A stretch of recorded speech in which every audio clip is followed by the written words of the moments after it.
नमस्कार सर्व विद्यार्थी मित्रांनो, आज आपण या तासिकेमध्ये गणित, संख्या व संख्या प्रकार यावर आधारित PYQ 30 प्रश्नाचे आपण सोडवणार आहोत. सर्वांना विनंती आहे की यामध्ये ज्या ठिकाणी उदाहरण सोडवायचे आहेत त्यांनी उदाहरण सोडवून जे काही उदाहरणं आहेत ते सोडवून त्या ठिकाणी सराव करायचा आहे. मी या ठिकाणी जेवढ्या कमी शब्दामध्ये तुम्हाला स्पष्टीकरण देता येईल तेवढं देण्याचा प्रयत्न करणार आहे, कारण जितकं जास्त स्पष्टीकरण दिलं तर आपला व्हिडिओ वाढणार आहे. म्हणून उत्तर सांगून ज्या ठिकाणी शक्य आहे त्या ठिकाणी मी तुम्हाला स्पष्टीकरण देणार आहे. आणि जर जास्त मोठं उदाहरण असेल तर सगळ्यात शेवटी त्या ठिकाणी उत्तराची जी काही PDF आहे सोडून दिलेली ती सगळ्यात शेवटी फोटोच्या रूपात मी अपलोड करणार आहे. सुरू करूया आपण आजची आपली पहिली तासिका. चला, या ठिकाणी सर्वात पहिला प्रश्न आहे आपली सर्वात लहान मूळ संख्या कोणती. तर या ठिकाणी आपण सर्व जाणता की सर्वात लहान जी मूळ संख्या आहे ती 2 आहे. म्हणून पर्याय क्रमांक या ठिकाणी C या प्रश्नाचं योग्य उत्तर होणार आहे. त्यानंतर पुढे जाऊया प्रश्न क्रमांक 2 कडे. खालीलपैकी कोणती संख्या परिमेय संख्या नाही. आता परिमेय संख्या नाही असं विचारलेलं आहे. तर या ठिकाणी वर्गमुळात 4 म्हणजेच याचा अर्थ याचा आपल्याला वर्गमुळात 4 म्हणजेच काय, तर या ठिकाणी 4चं वर्गमूळ किती, तर 4चं वर्गमूळ 2 आहे. म्हणजेच काय, हे जे चिन्ह दिलेलं आहे या चिन्हामध्ये जेव्हा दिलं जातं तेव्हा समजून घ्यायचं की ह्या ठिकाणी हा वर्ग आहे आणि आपल्याला चिन्हामध्ये विचारलेलं म्हणजेच याचं वर्गमूळ 2 आहे. म्हणजे या ठिकाणी ही जी काही आहे परिमेय संख्या आहे, त्यामुळे काही त्याचा विषय नाही. त्यानंतर 0 ही सुद्धा परिमेय संख्या आहे, कारण 0ला 1 जर आपण त्याला 1 असला तर त्या ठिकाणी ती सुद्धा परिमेय संख्या आहे. 22/7 ही सुद्धा परिमेय संख्या आहे. मग परिमेय संख्या नाही असं विचारलेलं आहे, म्हणून पाय या ठिकाणी जे चिन्ह आहे पाय, प्रश्न क्रमांक 2चं जे उत्तर आहे D हे या प्रश्नाचं योग्य उत्तर होणार आहे. कारण पाय ही एक अपरिमेय संख्या आहे, कारण तिची दशांश किंमत अखंड आणि अनावर्ती असते. म्हणून त्या ठिकाणी ही कोणती संख्या आहे, अपरिमेय, ती परिमेय संख्या नाही. म्हणून पर्याय क्रमांक D हे या प्रश्नाचं योग्य उत्तर आहे. पुढचा प्रश्न बघा, प्रश्न क्रमांक 3. 1 ते 100च्या दरम्यान एकूण किती मूळ संख्या आहे. तर लक्षात ठेवायचं आहे 1 ते 100च्या दरम्यान एकूण 25 मूळ संख्या आहे. 1 ते 50 पर्यंत 15 आणि 51 पासून 100 पर्यंत 10 अशा प्रकारे एकूण 25 आहेत. हे लक्षात ठेवायचं आहे लक्षात. आणि ज्या आपल्या संयुक्त संख्या आहेत त्या 1 ते 100 पर्यंत 74 आहे, कारण 1 ही मूळही नाही आणि संयुक्तही नाही, हे मात्र लक्षात ठेवायचं आहे. चला, या प्रश्नाचं उत्तर आहे पर्याय क्रमांक A 25. त्याच्यानंतर पुढचा प्रश्न बघूया आपण. प्रश्न क्रमांक 4. 2 क्रमवार संख्यांचा मसावी म्हणजे HCF किती असतो. मसावी लक्षात ठेवायचं, आपण मसावी आणि लसावी शिकलेलो आहोत आणि शिकवले सुद्धा आहोत. तर या ठिकाणी 2 क्रमवार संख्या ज्या असतात, कोणत्याही 2 क्रमवार समसंख्यांमध्ये 2 हा सर्वात मोठा सामायिक विभाजक असतो. म्हणून पर्याय क्रमांक A 2 हे या प्रश्नाचं योग्य उत्तर आहे. त्यांचा मसावी किती असतो, 2 असतो. त्यानंतर पुढचा प्रश्न, प्रश्न क्रमांक 5. खालीलपैकी कोणती जोडमूळ संख्या जोडी आहे. आता जोडमूळ संख्या ठिकाणी आपल्याला बघायच्या आहेत. जोडमूळ संख्या म्हणजे काय, ज्याच्यामध्ये फक्त 2चा फरक असला पाहिजेत लक्षात. तर मग या ठिकाणी 21 आणि 23 ही जर सगळ्या ठिकाणी बघा तुम्ही पहिला पर्याय जर बघितला 21 आणि 23 2चा फरक आहे. 13 आणि 17मध्ये 2चा फरक नाही, म्हणजे पर्याय क्रमांक B होऊ शकत नाही. आणि सगळ्यात शेवटचा पर्याय 3 आणि 7 यांच्यामध्ये सुद्धा 2चा फरक नाही, म्हणजे हे पण होणार नाही. मग आता उरलं कोणतं, पर्याय क्रमांक A आणि पर्याय क्रमांक C. तर पर्याय क्रमांक A मध्ये दोघांमध्ये 2चा फरक आहे, परंतु त्यामध्ये 1 जी आहे 21 ही संयुक्त संख्या आहे. म्हणून ह्या ज्या आहेत ह्या काय होणार नाहीत, ह्या आपल्या जोडमूळ संख्या होऊ शकत नाही. मग उरलं उत्तर आपलं 17 आणि 19 हे या ठिकाणी योग्य उत्तर आहे, कारण यांच्यामध्ये 2चा फरक आहे आणि दोन्हीचे दोन्ही मूळ संख्या आहे. पर्याय क्रमांक C 17, 19 हे याचं योग्य उत्तर आहे. पुढचा प्रश्न बघूया, प्रश्न क्रमांक 6. सर्वात लहान संयुक्त संख्या कोणती. आपण मूळ संख्या बघितल्या, तर संयुक्त संख्या ज्या आहेत तर या ठिकाणी संयुक्त संख्या म्हणजे त्या संख्येला तीच संख्या आणि 1 या व्यतिरिक्त, म्हणजे 1 आणि ती संख्या या व्यतिरिक्त आणखी जर एखाद्या दुसऱ्या संख्येने भाग जात असेल तर तिला आपण संयुक्त संख्या म्हणतो. मग 1 संयुक्त पण नाही, मूळ पण नाही. 3ला फक्त 3 आणि 1 भाग जातो म्हणजे ती मूळ संख्या आहे. 2 ही सर्वात लहान काय आहे, तर मूळ संख्या आहे म्हणजे या ठिकाणी सर्वात लहान संयुक्त संख्या उरली 4. 4ला 1 भाग जातो, त्याच्यानंतर त्याच संख्येनं पण भाग जातो आणि 2 सुद्धा भाग जातो, म्हणून 4 ही सर्वात लहान मूळ संख्या संयुक्त संख्या आहे. तिच्यापेक्षा लहान कोणतीही मूळ संख्या नाही, कारण तिच्यापेक्षा लहान काय काय उरलं? 3 उरले. 3 ही मूळ संख्या आहे, 2 ही मूळ संख्या आहे आणि 1 तर काहीच नाही, संयुक्त पण नाही आणि मूळ पण नाही, म्हणून 4 हे या प्रश्नाचं योग्य उत्तर आहे. पर्याय क्रमांक डी. त्याच्यानंतर पुढचा प्रश्न बघा, प्रश्न क्रमांक 7वा. 2 अंकी सर्वात मोठी मूळ संख्या कोणती? बघा, 2 अंकी म्हटलं की आपण लगेच 99 बघतो, असा गोंधळ होऊ देऊ नका. तर मूळ संख्या विचारलेली आहे. तर 91 ते 100 मध्ये फक्त एकमेव 97 ही मूळ संख्या आहे आणि तीच सर्वात 2 अंकी मोठी मूळ संख्या आहे, म्हणून पर्याय क्रमांक 97 हे जे आहे हे या प्रश्नाचं योग्य उत्तर आहे. पर्याय क्रमांक सी. त्यानंतर पुढचा प्रश्न बघूया आपण.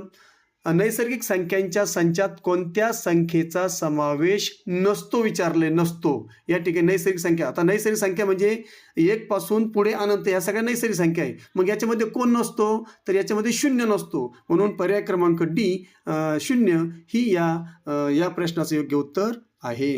त्यानंतर पुढचा प्रश्न बघूया, प्रश्न क्रमांक 9वा. खालीलपैकी कोणती संख्या अपरिमेय आहे? आता अपरिमेय विचारलेला आहे. बघा, वर्गमुळात 25 म्हणजे याचा अर्थ हा कोणाचा तरी वर्ग आहे, 5चा वर्ग आहे. 25 म्हणजे 5 ही या ठिकाणी काय आहे? तर 5 ही परिमेय संख्या आहे. मग आपल्याला अपरिमेय संख्या शोधायची आहे. तर -5 ही पूर्णांक संख्या आहे. दशांश चिन्ह 5 म्हणजे 5/10 ही सुद्धा या ठिकाणी परिमेय संख्या आहे. मग वर्गमुळात 3, कारण वर्गमुळात 3 हा कोणत्याही संख्येचा वर्ग नाही, म्हणून वर्गमुळात 3 ही या ठिकाणी अपरिमेय संख्या आहे, म्हणून पर्याय क्रमांक डी वर्गमुळात 3 हे या प्रश्नाचे योग्य उत्तर आहे. त्याच्यानंतर पुढचा प्रश्न बघूया आपण, प्रश्न क्रमांक 10. पहिली त्रिकोणी संख्या कोणती? तर लक्षात ठेवायचं, सगळ्यात पहिली जी आहे 1 ही पहिली त्रिकोणी संख्या आहे, म्हणून याचं उत्तर आहे पर्याय क्रमांक डी. त्यानंतर पुढे जाऊया, प्रश्न क्रमांक 11. ज्या संख्येला केवळ 1 आणि तीच संख्या यांनी भाग जातो तिला आपण काय म्हणतो? तर तिला म्हणतो आपण मूळ संख्या, म्हणून या ठिकाणी मूळ संख्या पर्याय क्रमांक ए हे या प्रश्नाचे योग्य उत्तर आहे. त्याच्यानंतर प्रश्न क्रमांक 12 बघा. 2 अंकी लहानात लहान मूळ संख्या कोणती? आता 2 अंकी आणि सगळ्यात लहान असं मूळ संख्या विचारलेली, मग 11 पासून पुढे विचार करायचा. मग आता 11च घ्या. 11 पासून सुरुवात आहे 2 अंकी. तसं तर 2 अंकी संख्येला 10 पासून सुरुवात होते, परंतु 10 ही काय आहे? 10 ही संयुक्त संख्या आहे. मग त्याच्यानंतर येणारी 11 ही या ठिकाणी सर्वात लहान काय आहे? मूळ संख्या आहे. आपण मागाशी सर्वात मोठी 2 अंकी मूळ संख्या बघितली 97 आणि ही 11 ही सर्वात लहानी 2 अंकी मूळ संख्या आहे, म्हणून पर्याय क्रमांक बी 11 हे या प्रश्नाचं योग्य उत्तर आहे. पुढचा प्रश्न बघूया, प्रश्न क्रमांक 13. 6व्या त्रिकोणी संख्येचा पाया काय असेल? आता या ठिकाणी लक्षात ठेवायचं, 6वी त्रिकोणी संख्या कोणती आहे? तर या ठिकाणी पाया काय असेल विचारलेला आहे. तर या ठिकाणी पर्याय क्रमांक बी 6 हे या प्रश्नाचं योग्य उत्तर आहे, कारण आपण सूत्र शिकलेलो आहोत. कंसात n अधिक 1/2 अशा प्रकारे त्या ठिकाणी आपण त्रिकोणी संख्या काढत असतो. तर n व्या त्रिकोणी संख्येचा पाया n असतो, म्हणून 6व्या त्रिकोणी संख्येचा पाया काय आहे? 6च असणार आहे. तर अशा प्रकारे या ठिकाणी पर्याय क्रमांक बी हे या प्रश्नाचं योग्य उत्तर आहे. पुढचा प्रश्न घेऊया आपण, 14वा. 45 ही कितवी त्रिकोणी संख्या आहे? तर या ठिकाणी जर तुम्ही बघितलं तर आपण ते उदाहरण आपल्याला सोडवता आलं पाहिजे. तर आता या ठिकाणी लक्षात ठेवायचं सूत्र कोणतं? n कंसामध्ये n अधिक 1/2 बरोबर 45. तर याच्यामध्ये आता आपण काय करूया? किंमत टाकून बघूया. आता या ठिकाणी सगळ्या किमती जर आपण टाकत गेलो तर आपल्याला उशीर होईल, म्हणून आपण या ठिकाणी काय करणार आहोत? 9 घेऊन बघूया. आता 9 या प्रश्नाचं योग्य उत्तर आहे. आता ते 9 उत्तर कसं आलं?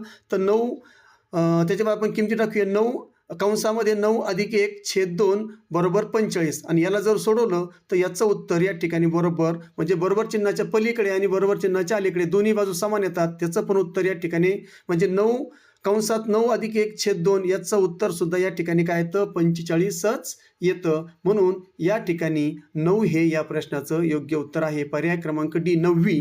तर ह्या ठिकाणी कितवी संख्या आहे? ती 9वी संख्या आहे. तर अशा प्रकारे या ठिकाणी पर्याय क्रमांक 14चं उत्तर आहे पर्याय क्रमांक डी 9वी.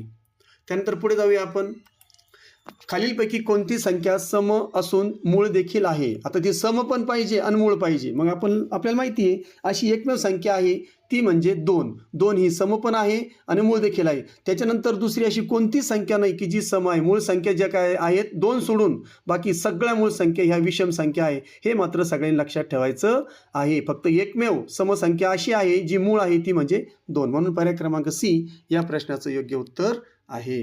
प्रश्न क्रमांक 16 बघूया आपण.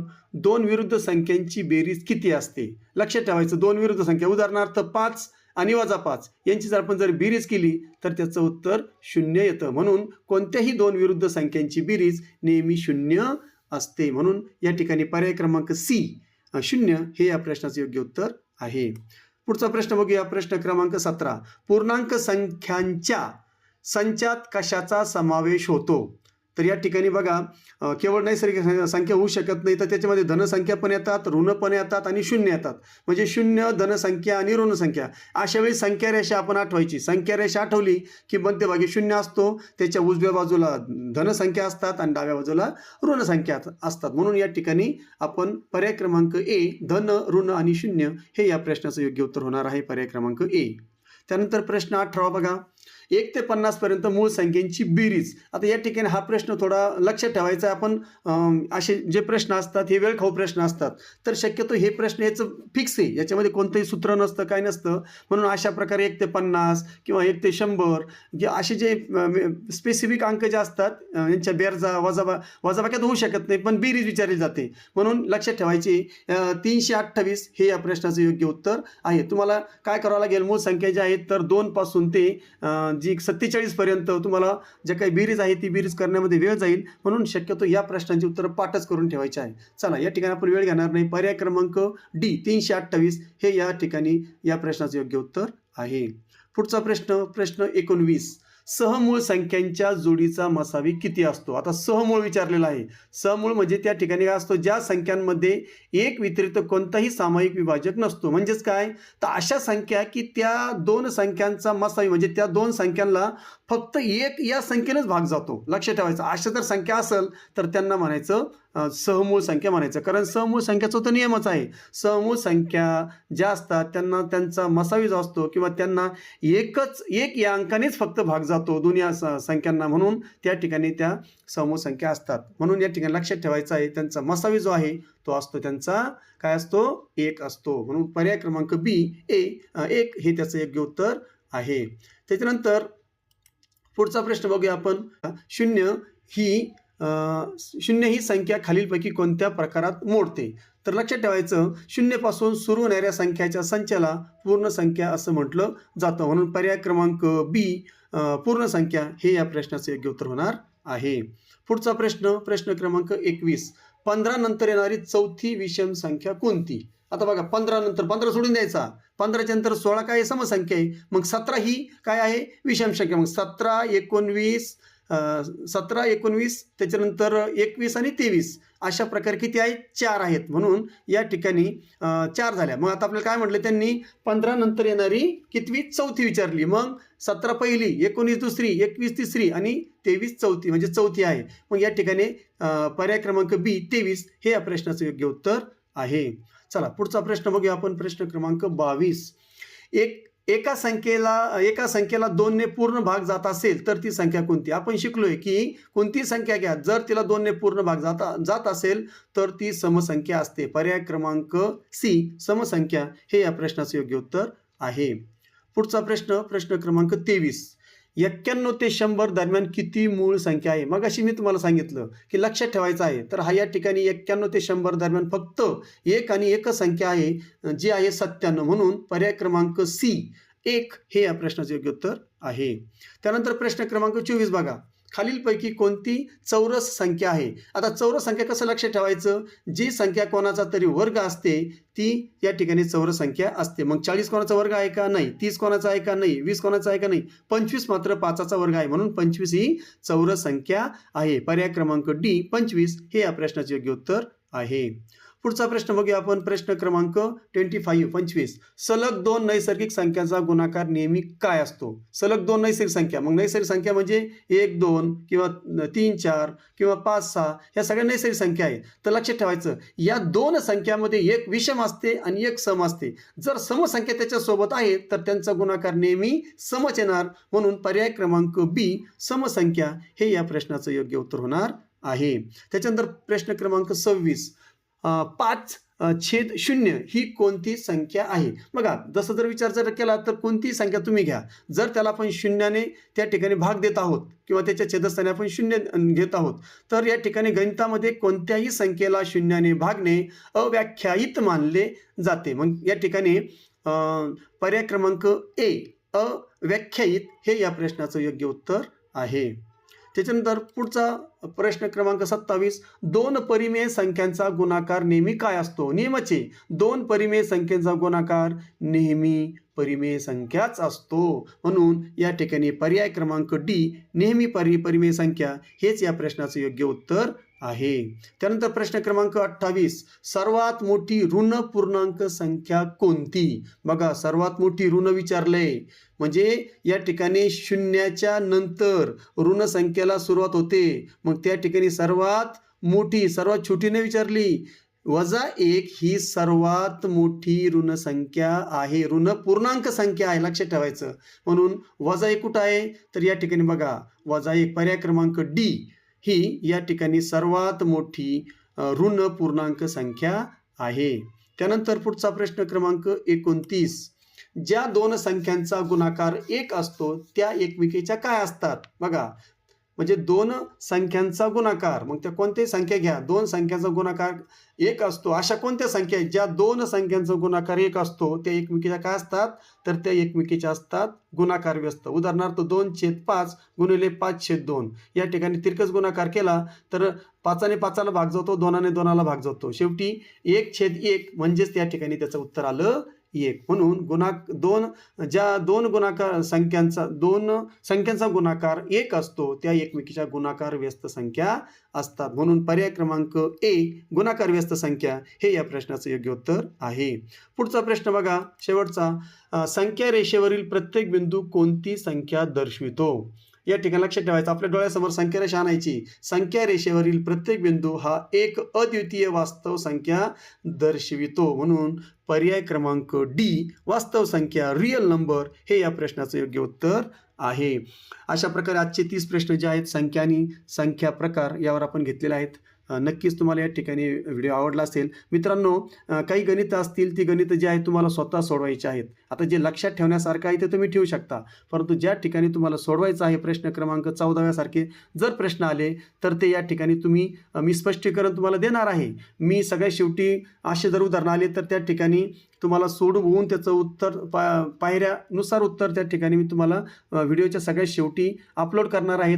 तुम्ही त्याला पॉज करून बघू शकता. परंतु माझी तुम्हाला विनंती अशी राहील की असे प्रश्न तुम्ही शक्यतो सोडूनच घ्यायचे आहेत. आणि जर कुठं अडचण आली तर त्या ठिकाणी तुम्ही गुगल करून त्याची जे काही स्टेप्स आहेत त्यासुद्धा शिकू शकतात. कारण व्हिडिओ चालू असताना त्या ठिकाणी आपण उदाहरण सोडून दाखवणं हे थोडं जास्त मोठा व्हिडिओ होऊ शकतो. म्हणून त्या ठिकाणी गणित मात्र तुम्ही स्वतः सोडवायचे आहेत. आशा करतो तुम्हाला व्हिडिओ आवडला असेल, सांगण्याची पद्धती आवडली असेल, स्पष्टीकरण आवडलं असेल. जर आवडलं असेल तर नक्की व्हिडिओला लाईक करा, चॅनलला सबस्क्राईब करा आणि आपल्या शिक्षक मित्रांना, विद्यार्थी मित्रांना, तुमच्या घरात जर विद्यार्थी असतील जे 10वीपर्यंत शिक्षण घेत असतील त्यांच्यासाठी सुद्धा हे जे काही व्हिडिओ आहे आपल्या चॅनलचे हे खूप चांगले होणार आहेत. म्हणून आपल्या चॅनलशी कनेक्ट राहा. येणाऱ्या काळातसुद्धा CTT असो TET असो आपल्याला भरपूर मुदत आपल्याकडे आहे. आरामशीर तुम्ही या ठिकाणी तुमचा अभ्यास करू शकता. पुन्हा भेटूया नवीन व्हिडिओमध्ये गणिताच्या. तोपर्यंत जय हिंद, जय महाराष्ट्र.